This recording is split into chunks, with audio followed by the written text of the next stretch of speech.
ULB নামৰ সংগঠনটোৰ 12জন cadre আমাৰ ইয়াতে সাৰেণ্ডাৰ কৰিলে ডিমাকুছিত। তো তেওঁলোকৰ আমি এতিয়া গোটেইখিনি নাম চাম সংগ্ৰহ কৰি আমি এতিয়া গুৱাহাটীলৈ ৰাওনা হ'ম। তো আমি ফাৰ্ডাৰ আমি হেৰি অৰ্ডাৰ কাৰণে আমি ৰখি আছোঁ।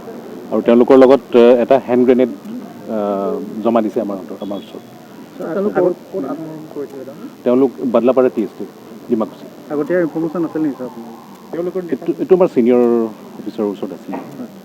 কোনোবা লিডাৰ হিচাপত তেওঁলোকৰ প্ৰিঞ্জিত বুলি এজন আছে, সুখৰাম বুলি এজন আছে, তেওঁলোকো আহিছে। ওদালগুৰিৰ আছে দুজন আছিলে নেকি? দুজন আছে নেকি? বৰ্মন এজন আছে।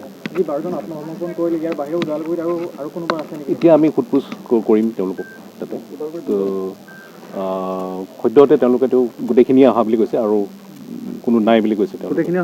গোটেইখিনি অহা বুলি কৈছে। ছাছপেক্টটো আমাৰ ওদালগুৰি ডিষ্ট্ৰিক্টত স্পেচিয়েলি আমাৰ একো নাছিলে এনেকুৱা এতিয়ালৈকে। আৰু ৰিকভাৰী হেণ্ড গ্ৰেনেড এটা, অস্ত্ৰ জমা দিয়া নাই।